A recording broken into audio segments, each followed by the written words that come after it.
Caríssimos irmãos e irmãs, sejam todos bem-vindos ao canal Catolicismo em Pauta. Meu nome é Jorge Donizete e hoje apresentamos esta belíssima reflexão de Dom Henrique Soares sobre as leituras da missa deste 19º domingo do tempo comum. Atentos, ouçamos. 19º domingo do tempo comum.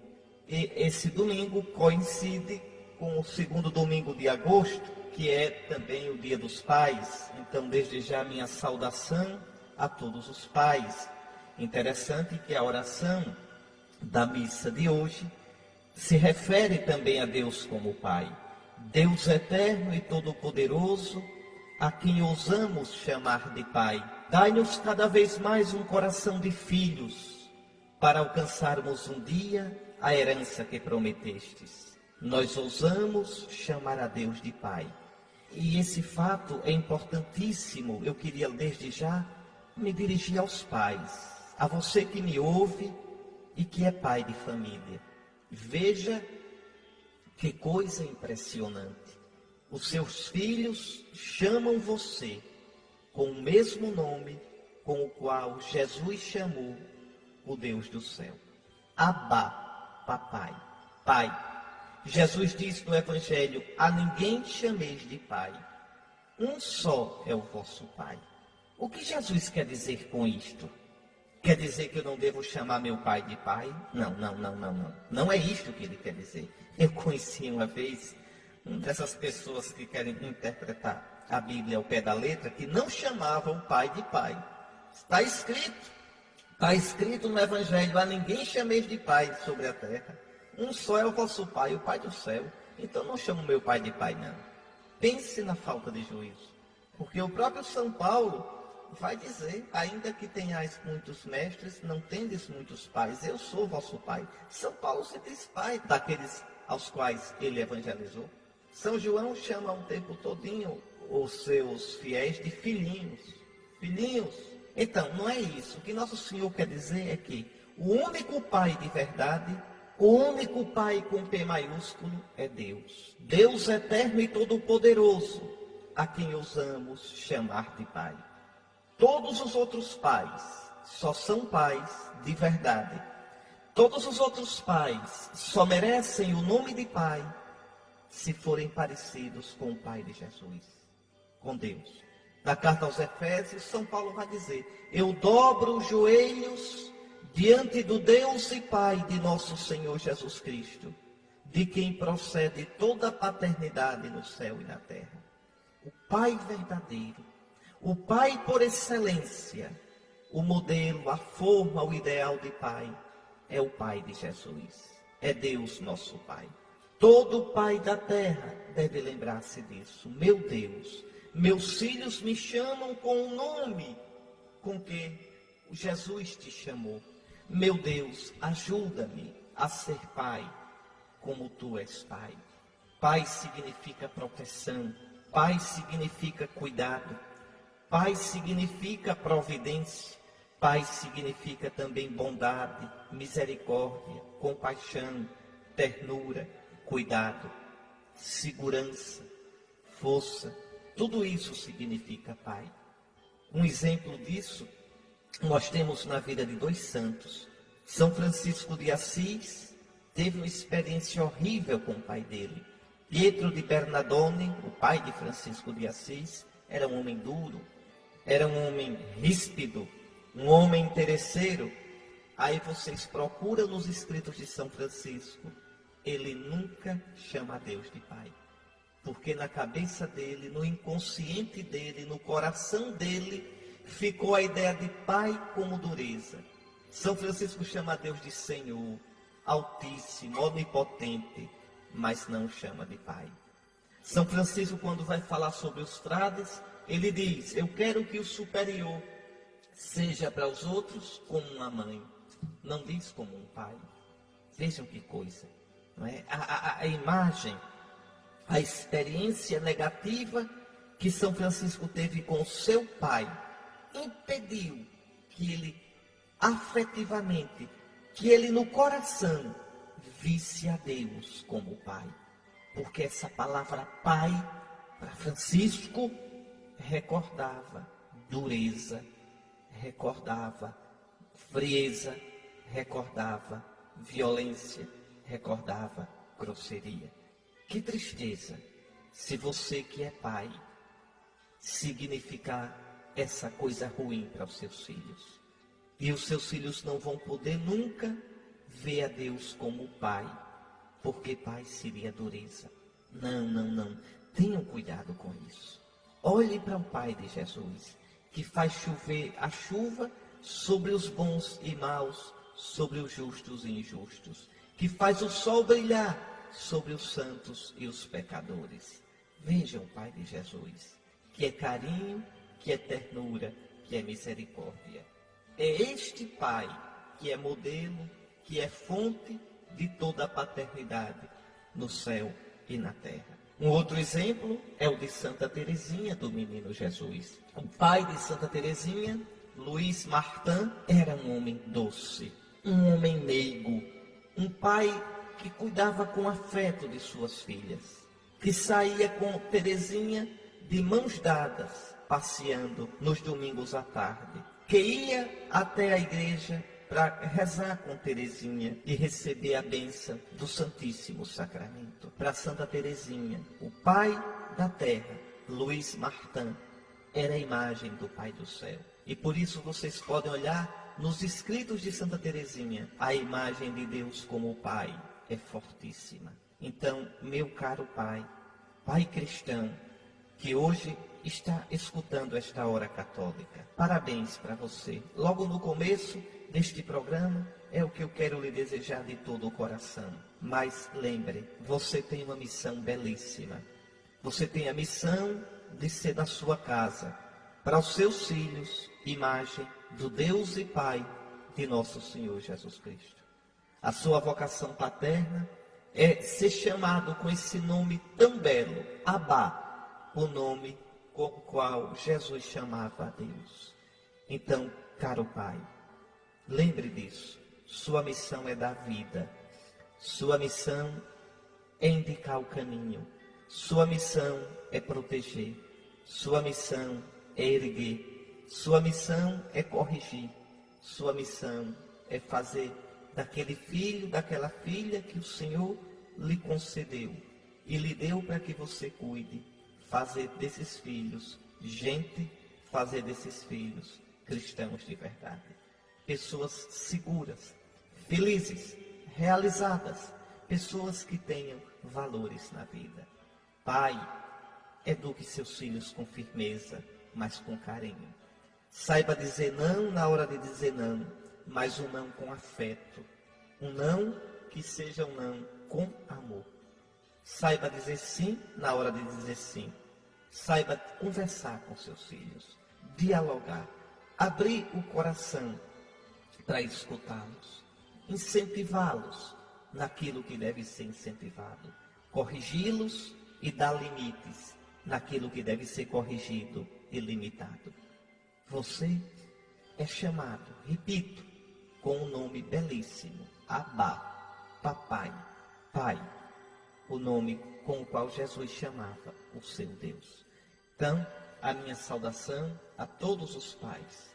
E hoje também rezemos pelos pais que já partiram desta vida. Vamos escutar a primeira leitura da missa de hoje, deste 19º domingo do tempo comum.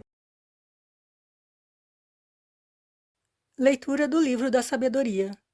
A noite da libertação fora predita a nossos pais, para que, sabendo a que juramento tinham dado crédito, se conservassem intrépidos. Ela foi esperada por teu povo, como salvação para os justos, e como perdição para os inimigos. Com efeito, aquilo com que puniste nossos adversários serviu também para glorificar-nos, chamando-nos a ti. Os piedosos filhos dos bons ofereceram sacrifício secretamente, e de comum acordo fizeram este pacto divino, que os santos participariam solidariamente dos mesmos bens e dos mesmos perigos. Isto enquanto entoavam antecipadamente os cânticos de seus pais. Palavra do Senhor. Graças a Deus. Meus queridos irmãos, vejam, uma leitura curtinha essa. aparentemente sem muita importância e, no entanto, cheia de significado. A palavra de Deus é assim, viu? Quando a gente cava, a gente encontra o tesouro. E que tesouro? Este texto é do livro da Sabedoria, capítulo 18, versículos 6 a 9. Sabedoria, capítulo 18, versículos 6 a 9. Você sabe que, por exemplo, na Bíblia usada pelos nossos irmãos protestantes, não existe o livro da Sabedoria. É que a Bíblia de nossos irmãos é incompleta. Faltam 7 livros, que infelizmente foram tirados pelos protestantes de modo arbitrário. Se a gente pega os escritos dos cristãos antigos, a gente vê com alegria que eles usavam esses livros todos. Todos. Inclusive, o próprio São Paulo, nas suas cartas, usa o livro da Sabedoria. Infelizmente, os protestantes tiraram. Então, a Bíblia deles é toda corretinha, só é incompleta. Faltam 7 livros. 7 livros do Antigo Testamento. Antes eles tinham tirado também do Novo, mas depois voltaram. Por exemplo, tiraram a carta aos Hebreus, tiraram a carta de Tiago, tiraram algumas cartas de João, depois voltaram. Mas, infelizmente, o Antigo Testamento continua incompleto. O deles, né? Então, falta, por exemplo, Sabedoria, faltam os 2 livros dos Macabeus, falta o livro de Judite, faltam algumas partes do livro de Daniel, não todo, algumas partes, por exemplo, a história de Susana não está lá, falta o livro de Baruque, falta o livro do Eclesiástico, e sai por aí, são 7 livros. Então, você que tem a Bíblia completa, tem a palavra de Deus completa, e agradeça a Deus por isso, abra, se quiser para acompanhar, o livro da Sabedoria, no capítulo 18, versículos 6 a 9. Aqui o autor sagrado está falando da noite da saída do Egito, da noite em que Deus tirou o povo do Egito, quando matou os primogênitos. E olhe como ele diz bonito, a noite da libertação fora predita a nossos pais. Sim, fora predita. Fora predita porque lá no livro do Gênesis, Deus tinha dito a Abraão, o teu povo, os teus descendentes vão ficar no Egito durante 400 anos. Mas depois eu julgarei o povo que escravizou os teus descendentes. Eu virei, Deus então promete vir para libertar os hebreus, para libertar o povo descendente de Abraão. É isso que Deus quer dizer quando diz que vai libertar, que vai tirar esse povo do Egito. E é isso que essa primeira leitura está dizendo quando diz que foi predito aos pais. Vocês podem olhar no livro do Gênesis, lá no capítulo 15, Gênesis 15, versículos 13 até o 16. Olhe como está. O Senhor disse a Abraão, sabe que teus descendentes habitarão como peregrinos, uma terra que não é sua. E que nessa terra eles serão escravizados e oprimidos durante 400 anos. É a escravidão do Egito. Mas olha aqui, o versículo 14, Gênesis 15, 14. Eu julgarei também o povo ao qual estiverem sujeitos, e sairão em seguida dessa terra com grandes riquezas. Está vendo? E ainda diz no versículo 16, somente a 4ª geração, os teus descendentes voltarão para aqui, porque a iniquidade dos amorreus não chegou ainda ao seu cúmulo. Então Deus diz, olha, na 4ª geração, 400 anos depois, eu vou tirar teus descendentes do Egito e dar-lhes a terra prometida, a terra na qual viviam os amorreus. Então, por isso que o livro da Sabedoria diz, a noite da libertação fora predita a nossos pais, que sabendo a que juramento tinham dado crédito, porque Deus jurou isso a Abraão. Pode olhar nesse capítulo do Gênesis, capítulo 15, que Deus faz uma aliança com Abraão. Deus jura a Abraão. Então, veja, sabendo a que juramento tinham dado crédito, se conservassem intrépidos. Aqui tem uma mensagem bonita para a gente. Quando a gente crê de verdade na promessa de Deus, a gente tem a coragem de ser reto diante do Senhor.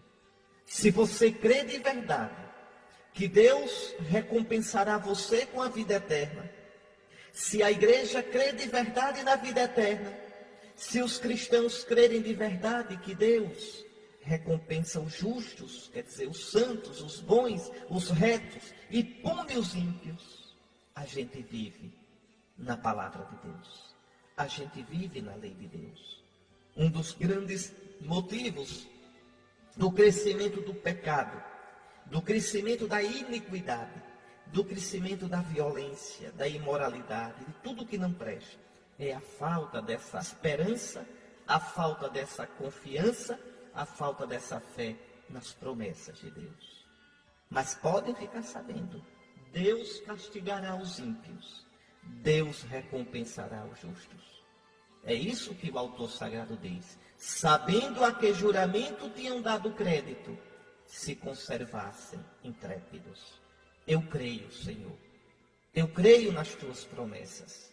Eu creio, Senhor, que tu darás o céu a quem é reto diante de ti, e tu deixarás no inferno aquele que na vida se aparta de ti.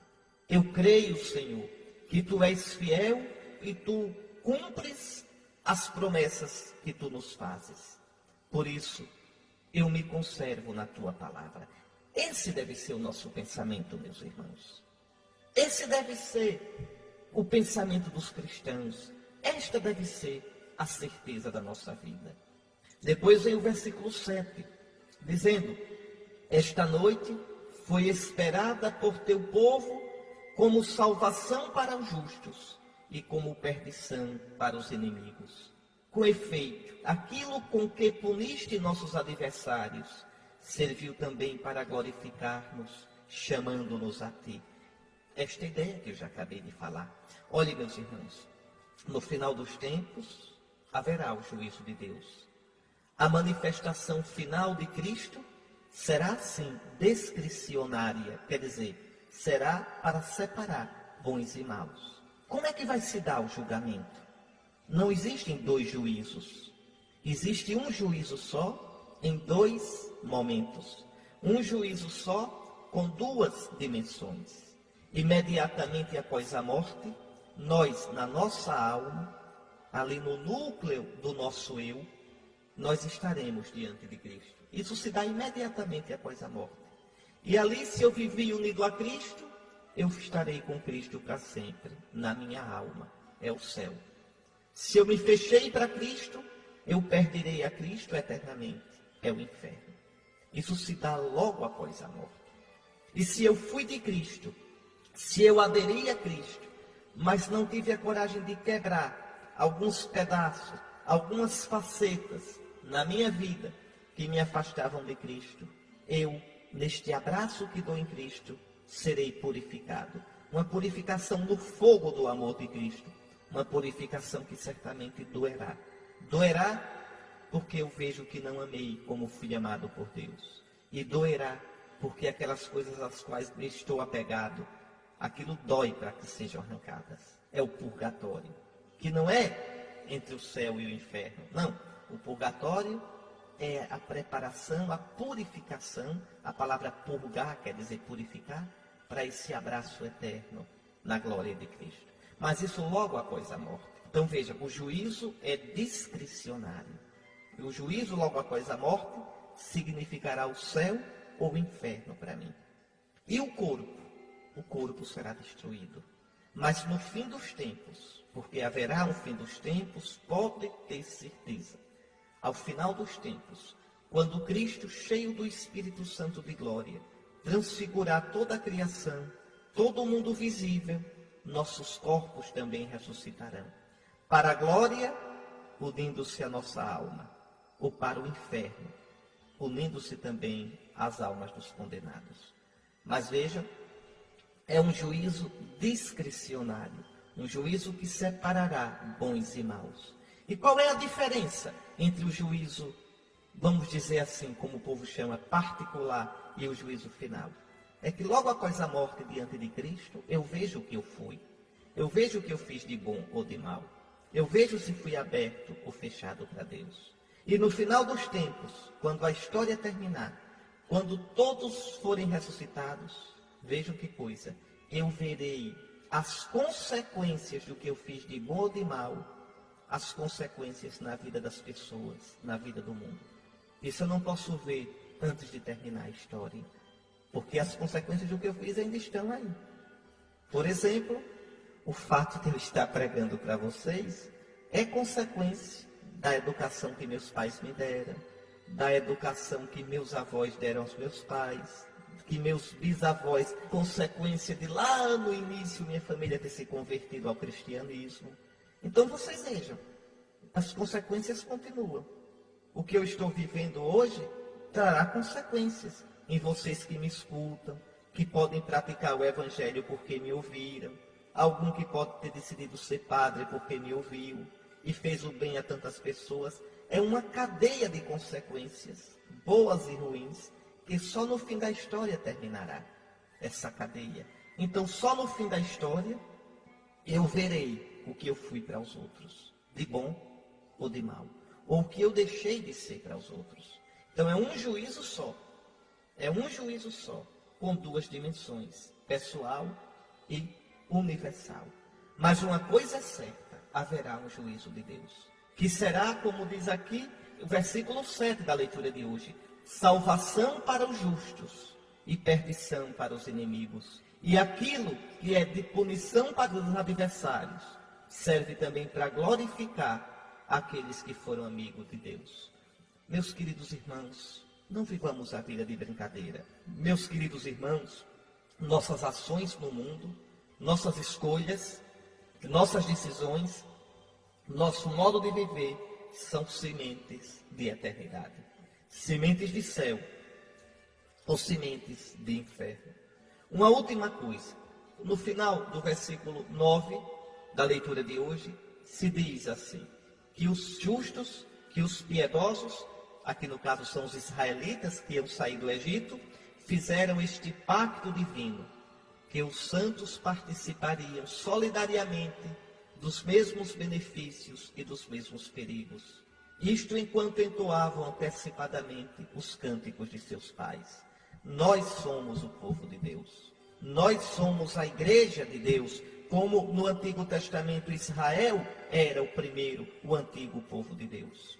Nós devemos entender que, sendo o povo de Deus, unidos pelo batismo em Cristo, tornados corpo de Cristo, nós devemos participar solidariamente dos mesmos bens e dos mesmos perigos. Quais são esses bens? Primeiro, os bens espirituais, o bem da fé, o bem de escutar a mesma palavra de Deus e nela crer, o bem de participarmos das coisas santas, a Eucaristia, os demais sacramentos, mas também os bens de juntos sermos solidários, atentos às necessidades físicas, materiais, afetivas, espirituais dos nossos irmãos. E assim juntos participarmos dos mesmos bens e dos mesmos perigos. Quando a igreja sofre, quando a igreja é perseguida, nós todinhos deveríamos nos condoer, porque nós somos igreja. Nós somos o povo de Deus. Nós somos o povo da aliança, o novo povo de Deus, como Israel no Antigo Testamento. Vocês estão vendo? Aparentemente, não é? Essa palavra de Deus não tinha nada para a gente tirar dela. E quanta coisa nela nós encontramos. Nunca deixe de garimpar, nunca deixe de meditar, nunca deixe de cavar o solo tão fecundo da palavra de Deus. Obrigado, Senhor, pela tua palavra, que é luz para nossos passos. Obrigado, Senhor, pela tua palavra, que é luz no nosso caminho, que é rumo, que é certeza na nossa vida. O salmo da missa de hoje é o Salmo 32, 33, e é bonito porque ele vai dizer: feliz o povo cujo Deus é o Senhor. Este povo que no Antigo Testamento é o povo de Israel, agora somos nós. E o Salmo, ainda recordando o que acabamos de meditar na primeira leitura do livro da sabedoria, vai dizer: no Senhor nós esperamos confiantes, porque Ele é nosso auxílio e proteção. Isto mesmo. A igreja é o povo de Deus que espera no Senhor. Mesmo nos momentos difíceis, nos momentos de dor da sua vida, de tristeza, de solidão, de privação, de angústia. Oh, meu irmão, você não está só, você faz parte de um povo. Este povo é o povo de Deus, é a igreja.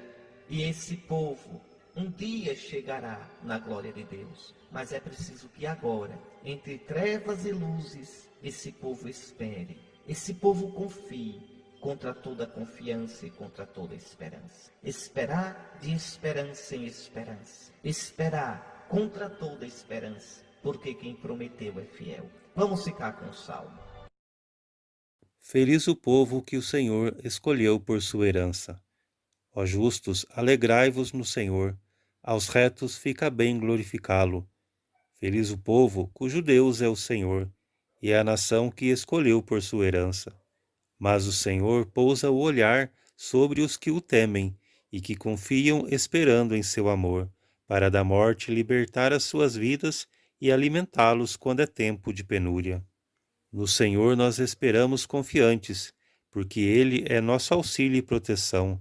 Sobre nós venha, Senhor, a vossa graça, da mesma forma que em vós nós esperamos.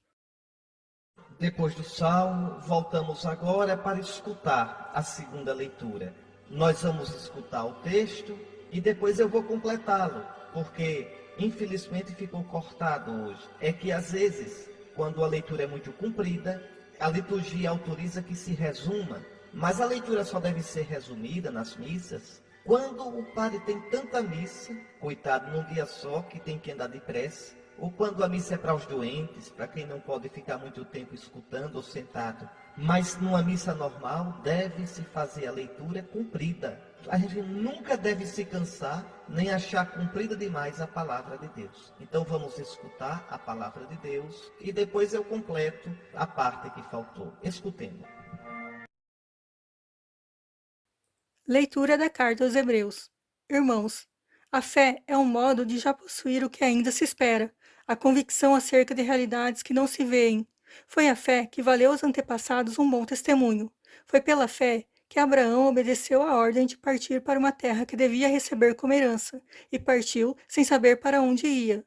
Foi pela fé que ele residiu como estrangeiro na terra prometida, morando em tendas com Isaque e Jacó, os co-herdeiros da mesma promessa. Pois esperava a cidade alicerçada, que tem Deus mesmo por arquiteto e construtor. Foi pela fé também que Sara, embora estéril e já de idade avançada, se tornou capaz de ter filhos, porque considerou fidedigno o autor da promessa. É por isso também que de um só homem já marcado pela morte, nasceu a multidão comparável às estrelas do céu e inumerável como a areia das praias do mar. Todos estes morreram na fé. Não receberam a realização da promessa, mas a puderam ver e saudar de longe, e se declararam estrangeiros emigrantes nesta terra.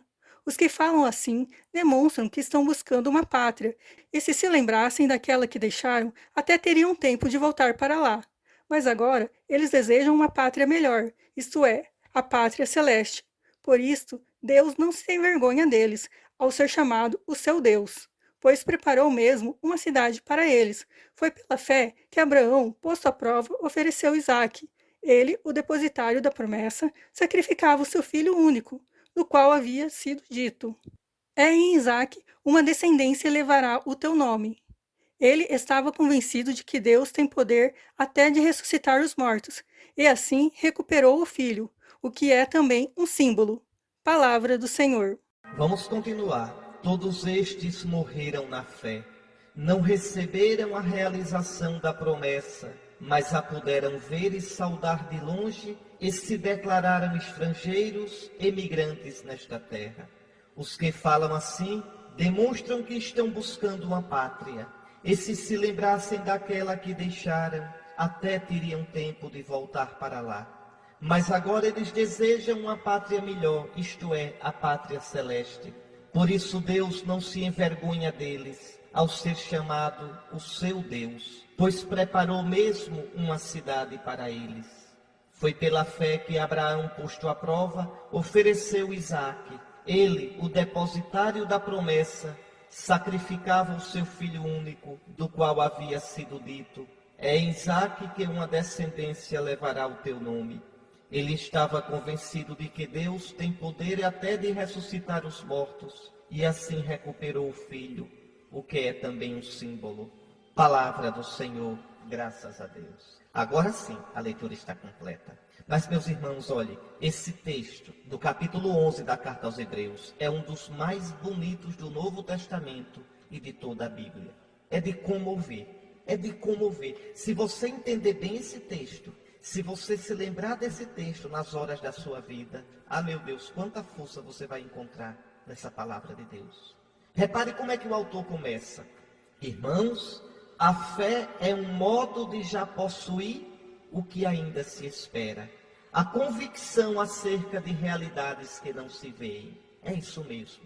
Por exemplo, eu não tenho ainda o céu, mas eu creio de tal modo que um dia o Senhor me dará o céu, que eu já experimento agora essa certeza. E nessa certeza eu encontro força. Eu ainda não vejo o céu, eu ainda não vejo Jesus face a face, mas eu tenho tal convicção a respeito dessa realidade, que eu já tenho a força, a alegria, a esperança, a certeza, como se eu já estivesse vendo. A fé nos dá isso, viu? A fé é muito bonito. A fé faz com que eu já viva agora o meu céu. A fé faz com que eu caminhe como se visse o invisível. Agora preste atenção. A fé não quer dizer otimismo, não. A fé não quer dizer pensamento positivo, não. Eu me lembro de um jornalista de Alagoas, que foi trabalhar depois em São Paulo, veio me pedir uma bênção, e ele dizia assim: padre, eu sei que vai dar certo, que eu tenho aquela fé, aquela convicção que vai dar. Veja, isso não é fé no sentido da Bíblia. Isso é pensamento positivo, isso é convicção, isso é otimismo. É bom ter essas coisas, mas não é isso que é a fé. A fé no sentido da Bíblia é a fé em Deus. É crer em Deus porque Ele prometeu. É crer em Deus porque Ele é fiel. A fé é esperar Deus de Deus. Eu espero em Deus porque Ele é fiel. Mesmo que tudo desabe, mesmo que tudo caia, mesmo que tudo pareça acontecer ao contrário, mesmo que a vaca pareça ir por brejo, eu creio porque Deus é fiel. É isso que é fé. A fé é uma virtude que me joga nos braços de Deus. É isso que o autor sagrado está dizendo. A fé é um modo de já possuir o que ainda se espera.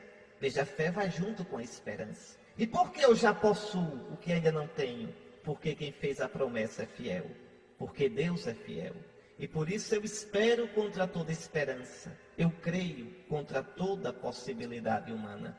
A fé é a convicção acerca de realidades que não se veem. E aqui é que está difícil, né? Porque o mundo de hoje é um mundo do que se vê, do que se pega, do que se consome, do que se curte, do que se experimenta. E a fé caminha por outro lado. E aí o autor sagrado diz no versículo 2, foi a fé que valeu aos antepassados um bom testemunho.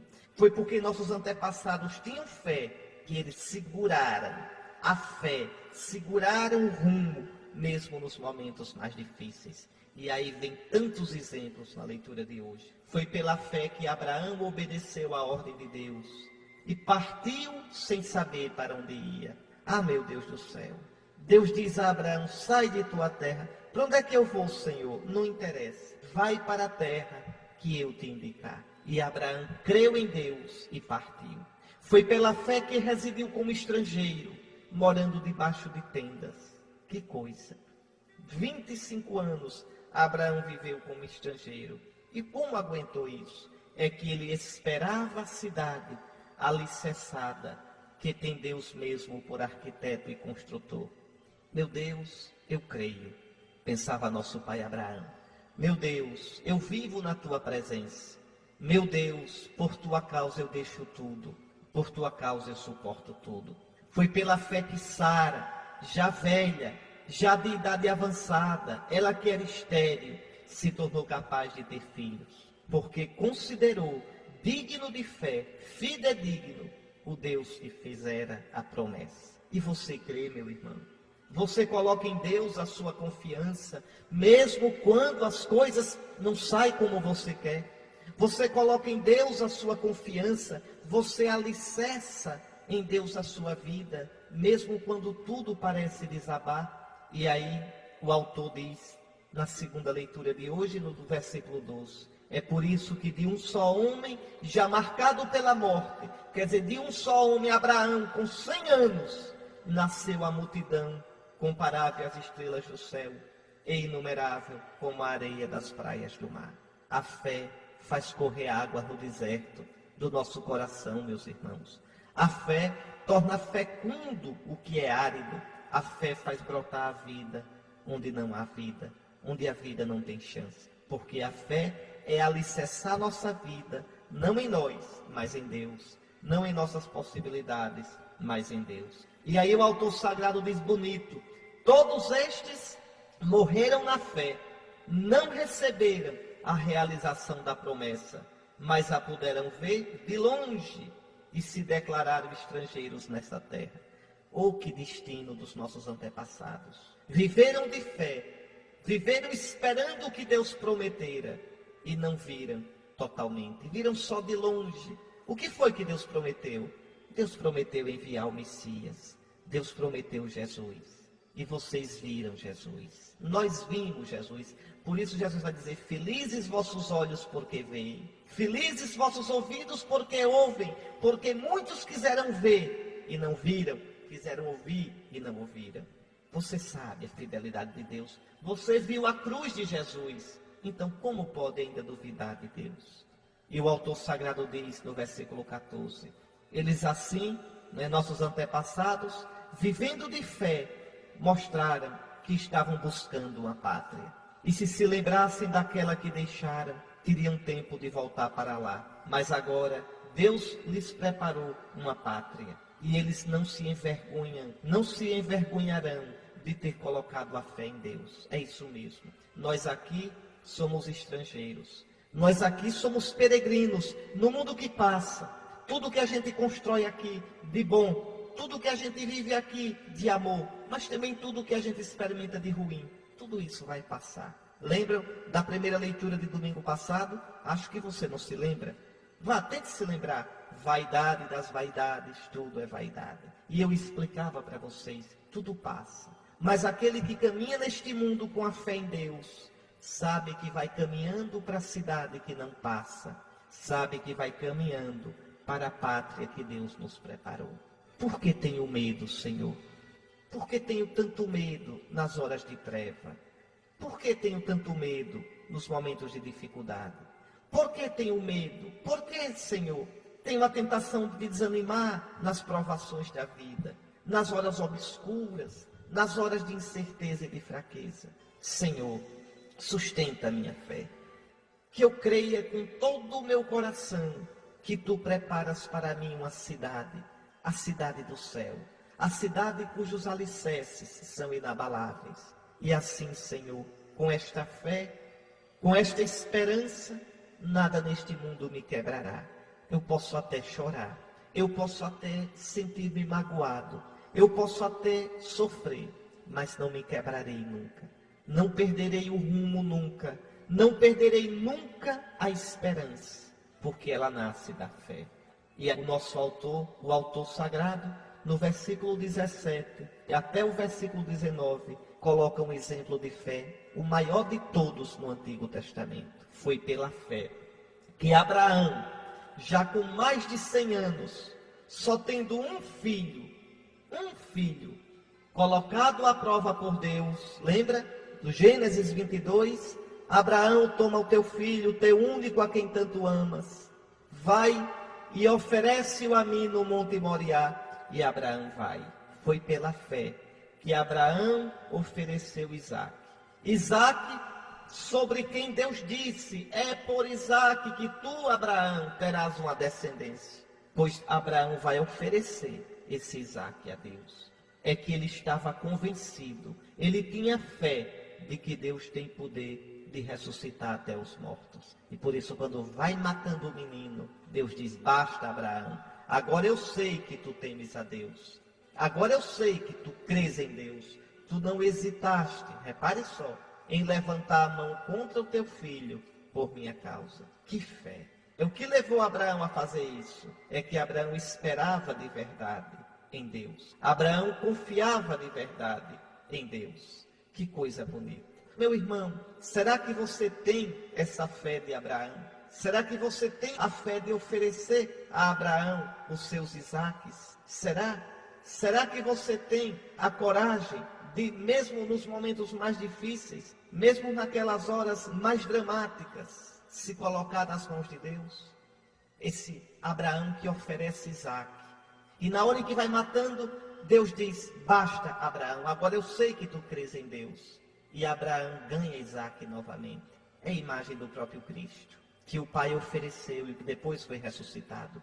Por isso Jesus, em João, no capítulo 8, no versículo 56, vai dizer: Abraão, vosso pai, exultou com o pensamento de ver o meu dia. Viu e ficou cheio de alegria. Quando foi que Abraão viu o dia de Cristo? Quando foi que Abraão viu a ressurreição de Cristo? Quando ia matar Isaque, e Deus poupou Isaque, e ele retomou seu filho, como no símbolo, como diz a carta de hoje, a leitura de hoje, como numa parábola. Está aí. Que coisa bonita. Quando a gente crê, a gente toca no invisível. Creia, meu irmão. Existe um Deus no céu. Creia, meu irmão. Existe um Deus que é juiz. Creia, meu irmão. O bem que você fizer, o mal que você evitar, a luta contra o pecado que você travar, não ficará sem recompensa. Creia nisso. Deus toma a sua vida nas mãos. Deus não o abandona jamais. Deus é bom. Deus é fiel. Deus é compaixão. Vamos agora para o Evangelho. Naquele tempo, disse Jesus a seus discípulos: Não tenhais medo, pequenino rebanho, pois foi do agrado do Pai dar a vós o reino. Vendei vossos bens e dai esmola. Fazei bolsas que não se estraguem, um tesouro no céu que não se acabe. Ali o ladrão não chega nem a traça corrói, porque onde está o vosso tesouro, aí estará também o vosso coração. Que vossos rins estejam cingidos e as lâmpadas acesas. Sede como homens que estão esperando seu senhor voltar de uma festa de casamento, para lhe abrirem imediatamente a porta, logo que ele chegar e bater. Felizes os empregados que o senhor encontrar acordados quando chegar. Em verdade, eu vos digo, ele mesmo vai cingir-se, fazê-los sentar-se à mesa e, passando, os servirá. E caso ele chegar à meia-noite ou às 3 da madrugada, felizes serão se assim os encontrar. Mas ficais certos, se o dono da casa soubesse a hora em que o ladrão iria chegar, não deixaria que arrombassem a sua casa. Vós também ficai preparados, porque o Filho do Homem vai chegar na hora em que menos esperardes. Então Pedro disse: Senhor, tu contas esta parábola para nós ou para todos? E o Senhor respondeu: Quem é o administrador fiel e prudente que o Senhor vai colocar à frente do pessoal de sua casa para dar comida a todos na hora certa? Feliz o empregado que o patrão, ao chegar, encontrar agindo assim. Em verdade, eu vos digo, o Senhor lhe confiará a administração de todos os seus bens.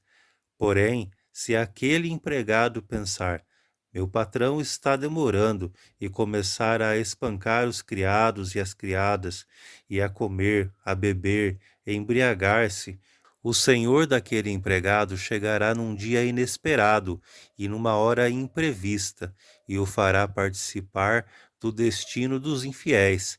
Aquele empregado que, conhecendo a vontade do Senhor, nada preparou, nem agiu conforme a sua vontade, será chicoteado muitas vezes.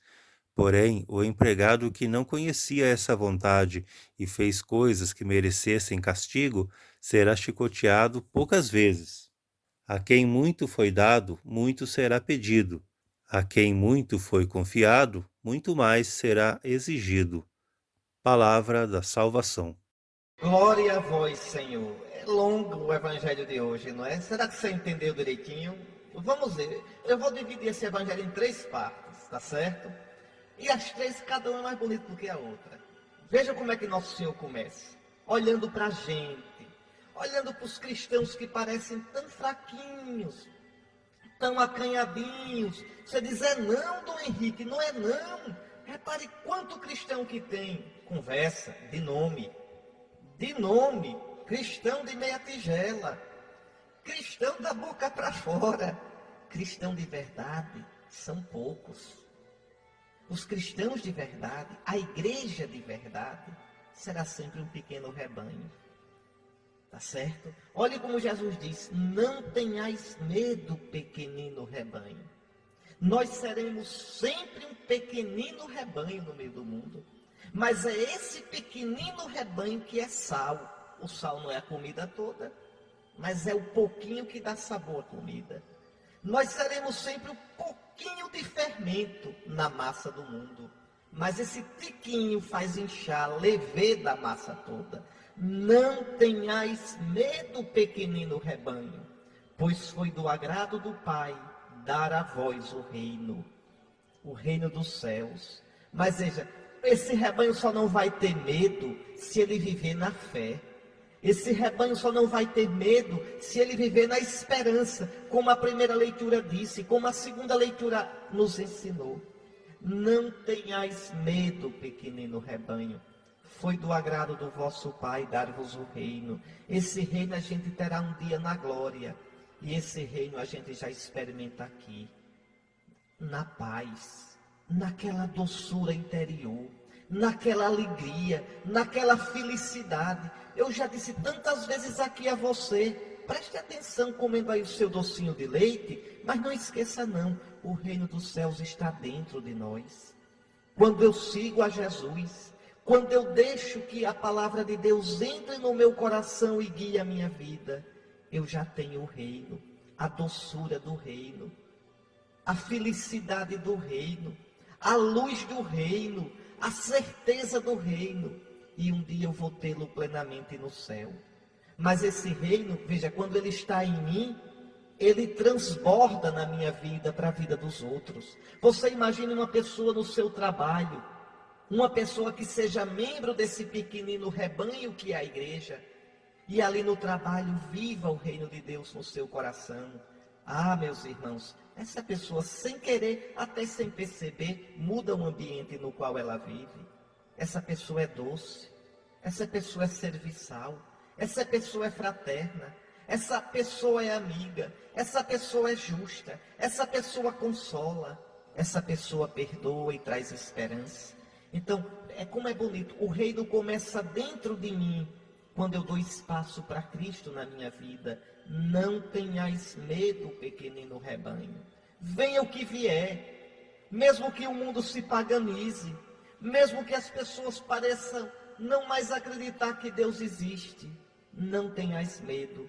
Foi do agrado do vosso Pai fazer-vos experimentar já aqui o reino e ter esse reino em plenitude um dia. Se você quer uma leitura assim para ajudar na sua vida espiritual, para fazer você aumentar o seu amor, o seu fervor, o seu carinho por Jesus, existe um livrinho que tantos santos leram, que tantos cristãos leram, um livrinho fininho, cada dia se lê um capítulo. É um livrinho que a gente não deixa de ler nunca, termina, recomeça, ou abre um capítulo, abre outro, todo dia um capítulo. É a imitação de Cristo. Um livro escrito no século XV, Imitação de Cristo. Há duas versões muito boas, a das Paulinas e a das Roses. Qualquer uma dessas duas você pode comprar e ler. Sobretudo a das Paulinas. Saiu agora uma nova tradução, melhor ainda. Então, não tenha medo. Pega aquele livrinho, olha, depois da palavra de Deus, depois da Bíblia, e você deve ler a Bíblia todo dia. Depois da Bíblia não tem livrinho mais suave, mais doce do que a imitação de Cristo. E ali a gente vai experimentar a alegria desse reino de Deus, a alegria de ser amigo de Jesus, a doçura de Jesus. E experimentando a doçura de Jesus, a bondade de Jesus, a presença de Jesus, a doçura do reino se espalha, se esparrama, transborda ao redor de nós. Não tenhais medo. E aí Jesus diz: vendei vossos bens e dai esmolas. Fazei bolsas que não se estraguem, um tesouro no céu que não se acabe, onde o ladrão não chega nem a traça rói. Porque onde está o vosso tesouro, aí também está o vosso coração. É o mesmo sentido, esse que Jesus está dizendo, da primeira e da segunda leitura. O que Jesus quer dizer é isso: tenham a coragem de crer em mim, e não coloquem os bens deste mundo acima de tudo. Com os bens de vocês, façam bem. Com os bens de vocês, amem os outros. Com os bens de vocês, ajudem os outros. Com os bens de vocês, construam de verdade um tesouro no céu, por amor de mim. Porque se você ajuda os outros por amor de mim, se você usa os seus bens com sabedoria por amor de mim, se você não endeusa os seus bens, o seu dinheiro, o seu poder, a sua inteligência, a sua força física, os seus amigos, se você não endeusa nada disso, mas se tudo isso você usa por amor de mim, você estará construindo o tesouro no céu. O teu tesouro está onde está o teu coração, e vice-versa. Onde está o teu tesouro, aí está o coração. Onde é que anda o seu coração, meu irmão? Que o seu coração esteja em Deus. Use os bens que passam, mas de modo que possa abraçar os que não passam. É isso que Jesus quer dizer. Não tenha medo, pequenino rebanho. Não esqueça da promessa de Deus. E aí vem a segunda parte do evangelho de hoje. Para que a gente mantenha viva a nossa fé. Para que a gente mantenha viva a nossa esperança. Para que a gente não esfrie no amor de Deus. O que é preciso? Vigiar. Vigiar. Se eu não rezo, se eu não medito na palavra de Deus, se eu não me esforço para combater o pecado em mim, se eu não busco fazer crescer em mim as virtudes, eu vou esfriando com Deus e eu termino perdendo a fé. Deus fica sendo somente uma palavra vazia, uma ideia oca. Vigiai. Vigiai para manter-lhes a fé. Vigiai para manter-lhes a esperança. E como é que Jesus diz isso hoje no Evangelho? Ele diz usando umas imagens: estejam vossos rins cingidos e as lâmpadas acesas. Por que cingir? Por que amarrar os rins? É porque para o povo judeu, o povo da Bíblia, lá no Antigo Testamento e no tempo de Jesus, os sentimentos das pessoas, os instintos da pessoa ficavam nos rins. Era assim que os judeus pensavam. Então, cingir os rins, amarrar os rins, como ainda hoje o padre, quando vai celebrar, pode olhar, ele passa um cordão na cintura, por cima da alva, cingindo os rins. Cingir os rins quer dizer vigiar, para não deixar os instintos, as paixões, aquelas forças que vêm de dentro de nós, tomem conta de nós. Não, eu devo vigiar. Agir segundo a palavra de Deus. Viver na luz da palavra de Deus. Tua palavra, Senhor, é uma lâmpada para os meus passos. Então estejam os vossos rins cingidos e as vossas lâmpadas acesas. Esperai que o Senhor venha. Sabei que haverá um juízo. Olhe no versículo 36. Sede como homens que estão esperando seu Senhor voltar de uma festa de casamento. Que casamento é esse? A glória do céu que Jesus agora possui. A glória na qual Jesus se encontra. No Apocalipse, falando da glória de Cristo, da ressurreição, diz: eis que chegaram as núpcias do Cordeiro. O casamento do Cordeiro. O Cordeiro é Jesus, que desposou a sua igreja.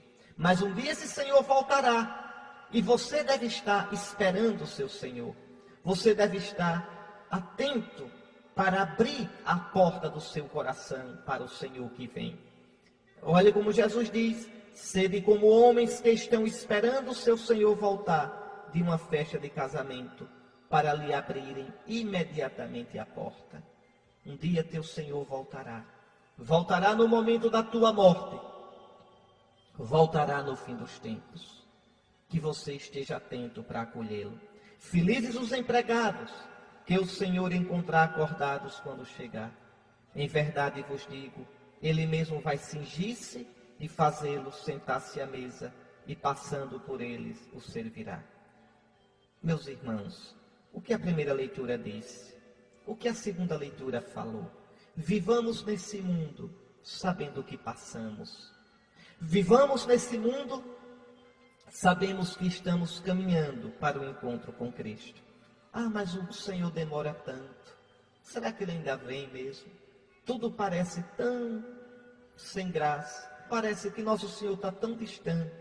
Tudo parece mostrar que Deus nem existe. Cuidado, Ele virá. E virá na hora em que menos nós esperamos. Caso Ele chegue à meia-noite ou às 3 da madrugada, felizes serão se assim os encontrarem. Então está preparados para receber o Senhor, porque o Filho do Homem vai chegar na hora em que menos o esperardes. Então vejam, eu somente posso colocar meu tesouro em Cristo, eu somente posso viver para Cristo, se eu de verdade esperar que Cristo venha. Se eu tiver fé que um dia Ele voltará, aí sim eu vou estar com os rins cingidos e a lâmpada acesa, pronto para recebê-lo. Então essa é a segunda parte desse evangelho, que é do capítulo 12, versículos 32 a 48 de São Lucas. Lucas 12, 32 a 48. Aí vem a terceira parte. Jesus diz que a gente não tenha medo. Jesus diz que a gente coloque o nosso tesouro nele, que a gente viva nele e que a gente vigie e espere. Espere nele, como na segunda leitura, nossos pais que viveram de fé. Aí Pedro pergunta: Senhor, tu contas esta parábola para nós ou para todos? E aí Jesus vai responder para quem ele está contando a parábola. E você acha, Jesus conta essa parábola para todos ou primeiro para os apóstolos, para os 12, que são os chefes da igreja? Para quem é que Jesus conta? Olha a resposta. E o Senhor respondeu: quem é o administrador fiel e prudente que o Senhor vai colocar à frente do pessoal de sua casa para dar comida a todos na hora certa? Eu estou contando é para vocês, seus cabras. Eu estou contando para você, padre. Eu estou contando para você, senhor bispo. Eu coloquei vocês à frente da igreja. Vocês têm que ajudar. Vocês têm que esperar em mim. Vocês têm que segurar o tranco. Vocês têm que manter a fé e cuidar da casa que eu confiei a vocês. Se vocês fraquejarem na fé, os cristãos vão fraquejar. Olha aí, quem é o administrador fiel e prudente? Tem que ser você, padre. Meu abraço para os padres. Na quarta-feira passada, foi dia de São João Maria Vianney, o padroeiro dos párocos. Meu querido padre, é você esse administrador fiel e prudente. Sou eu também, o arcebispo também. Veja que Nosso Senhor é duro com a gente hoje, está vendo? Feliz o empregado, feliz o padre, feliz o bispo, que o patrão ao chegar encontrar agindo assim, vigilante, dando de comer ao pessoal da casa. Que comida é essa? A comida da palavra de Deus, a comida da Eucaristia, a comida dos sacramentos, a comida do ânimo, a comida da esperança. Feliz aquele que o Senhor encontrar assim. Em verdade eu vos digo, o Senhor lhe confiará a administração de todos os seus bens. O Senhor dará o céu a um padre assim. O Senhor dará o céu a um bispo assim. Porém, se aquele empregado pensar, o meu patrão está demorando, e então começar a espancar os criados e as criadas, a comer, a beber, a embriagar-se, ou seja, se o padre, se o bispo perderem a esperança, oh meu Jesus, e se tornar um padre que não liga para o rebanho, que só quer saber de si, de cuidar das suas coisas e da sua vida, e até entregar-se à devassidão e à imoralidade. Veja, Jesus sabia que isso poderia acontecer. Mas veja, escutem, o Senhor daquele empregado chegará num dia inesperado e numa hora imprevista. Ele o partirá ao meio e o fará participar do destino dos infiéis. Nosso Senhor é duro com a gente, vai partir a gente no meio. Veja que palavra dura, e é verdade. Porque nós somos os responsáveis pela casa de Deus. Nós somos os responsáveis, meus queridos padres. E nós, bispos, somos os responsáveis pelo rebanho de Cristo. Eu já contei aqui uma história a você, não sei se você se lembra, mas vou lhe contar novamente. Uma vez eu, quando morava em Maceió, estava indo para dar um curso em Recife. Quando eu cheguei na divisa de Alagoas com Pernambuco, já no lado de Pernambuco, em São José da Coroa Grande, existe uma parada policial, um posto policial. E eles pararam o meu carro. E aí o guarda olhou, viu que eu era padre, né? Nem olhou os documentos, olhou assim, viu que eu era padre. Para onde vai, padre? Estou indo para Recife. Fazer o quê? Estou indo dar aula. Deus o acompanhe, padre. Olhe, padre. Deus o guie, Deus o guarde, porque sua missão é muito difícil. Aí eu disse ao guarda, é a missão de todos nós, seu guarda. Quem quiser ser cristão, é difícil a missão. Isso é verdade, seu padre, mas tem uma coisa.